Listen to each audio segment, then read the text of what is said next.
ഈ ഒരു കാഴ്ച എങ്ങനെ ഉണ്ടെന്ന് നോക്കിയേ. നമ്മൾ കൊടൈക്കനാലിൽ താമസിച്ച ഹോട്ടലിന്റെ ബാൽക്കണിയിൽ നിന്ന് രാവിലെ സൂര്യ ഉദിക്കുന്നതിന് തൊട്ട് മുന്നേ ഉള്ള കാഴ്ചയാണ് ഈ കാണുന്നത്. സംഭവം അടിപൊളിയല്ലേ? കൊടൈക്കനാലിൽ പോകാൻ ആഗ്രഹിക്കുന്നവർ ഈ വീഡിയോ ഷെയർ ചെയ്ത് വെച്ചോ, നിങ്ങൾക്ക് എല്ലാവർക്കും ഉപയോഗപ്പെടും. ഇവിടെയാണ് ഞങ്ങൾ കൊടൈക്കനാലിൽ ചെന്നപ്പോഴത്തേക്ക് റൂം എടുത്തത്. ഇത് കൊടൈക്കനാൽ ടൗണിന്റെ തൊട്ടടുത്ത് തന്നെയാണ്. ഞങ്ങൾ 4 പേരുണ്ടായിരുന്നു. നമുക്ക് 4 പേർക്കും നല്ല അടിപൊളിയായിട്ട്, അതായത് വിശാലമായിട്ട് കിടന്നുറങ്ങാനുള്ള സംവിധാനങ്ങളും കാര്യങ്ങളും എല്ലാം ഈ ഒരു റൂമിനകത്ത് തന്നെ ഉണ്ടായിരുന്നു. ഈ കാണുന്നത് 2 സിംഗിൾ ബെഡാണ്.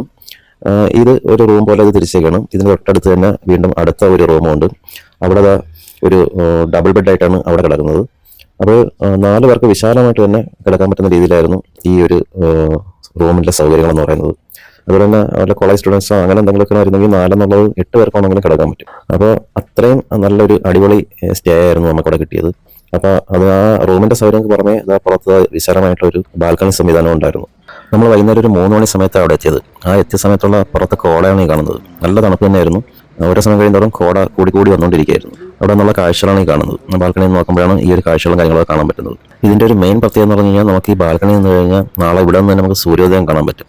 ആ സൂര്യോദയത്തിൻ്റെ കാഴ്ചകളാണ് ഇനി കാണേണ്ടത്. നോക്കിയേ ഇങ്ങനെ ഉണ്ടെന്ന്. രാവിലെ സൂര്യ ഉദിക്കുന്നതിന് തൊട്ട് മുന്നേ അവിടെ നിന്ന് നമ്മൾ ആ ബാൽക്കണിയിൽ നിന്ന് കാണുമ്പോഴുള്ള കാഴ്ചകളാണ്. നമുക്ക് ഈ വീഡിയോയിൽ എത്രത്തോളം അത് എഫക്റ്റ് ആവുമെന്ന് എനിക്കറിയത്തില്ല. ഫുള്ളായിട്ടൊരു ക്ലൗഡ് ബെഡ് പോലെ ഇങ്ങനെ കവറായി കിടക്കുകയാണ്. നല്ല ഭംഗിയായിരുന്നു ഈ ഒരു കാഴ്ച നേരിട്ട് കാണാനായിട്ട്.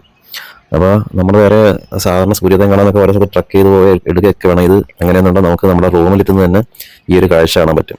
നമ്മൾ ഒരുപാട് നേരം അവിടെ നിന്ന് ഈ ഒരു കാഴ്ച കണ്ടുകൊണ്ട് തന്നെ ഒന്നായിരുന്നു. എന്നുവെച്ചാൽ സൂര്യ ഉദിക്കുന്നതിന് തൊട്ട് മുന്നേ ഉള്ള സമയമാണ് ഈ കാണുന്നത്. യോഗി കോസ്റ്റേ റെസിഡൻസി എന്നാണ് ഈ ഒരു അക്കോമഡേഷൻ്റെ പേരെന്ന് പറയുന്നത്. നമുക്ക് നെറ്റിലൊക്കെ സെർച്ച് ചെയ്താൽ കിട്ടും. അപ്പോൾ കൊടൈക്കനാലിൽ പോകുമ്പോൾ നിങ്ങൾ ഈ ഒരു അക്കോമഡേഷൻ തന്നെ എടുക്കാൻ നോക്കുക. കാരണം വെച്ചാൽ അത്രയും നല്ലതാണ്. ആ ഒരു കാഴ്ചകളെന്ന് പറഞ്ഞു കഴിഞ്ഞാൽ അടിപൊളി കാഴ്ചകളാണ്. നമുക്ക് നല്ല ഒരു പ്രൈവസിയും കാര്യങ്ങളൊക്കെ ഉണ്ട്. നമുക്ക് ഇവിടെ നിന്ന് തന്നെ ഈ ഒരു സൂര്യോദയം കാണാൻ പറ്റും.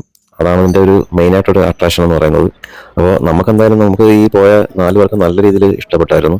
അപ്പോൾ എന്തായാലും നിങ്ങൾ ഇനി പോകുമ്പോഴൊന്ന് ട്രൈ ചെയ്ത് നോക്കൂ ഇവിടെ റൂം കിട്ടുമെന്നുള്ളത്. എന്നുവെച്ചാൽ ഒരുപാട് റൂംസ് ഇല്ല, റൂം കുറവാണ്. അപ്പോൾ അതുകൊണ്ട് നേരത്തെ ബുക്ക് ചെയ്തിട്ട് തന്നെ പോകണം. അതുപോലെ തന്നെ ഇതിൽ റെസ്റ്റോറൻറ്റ് ഇല്ല. പക്ഷേ റെസ്റ്റോറൻറ്റിലെന്ന് വെച്ച് വേറെ പ്രശ്നങ്ങളൊന്നുമില്ല. കാരണം വെച്ച് കഴിഞ്ഞാൽ അവർ അടുത്തൊരു ഹോട്ടലിൽ തന്നെ മെനു കാർഡും കാര്യങ്ങളും തരും. അപ്പോൾ നമുക്ക് വേണ്ട ഫുഡ് ഓർഡർ ചെയ്ത് അവർ തന്നെ റൂമിൽ കൊണ്ടുവന്ന് സപ്ലൈ ചെയ്ത് തരും.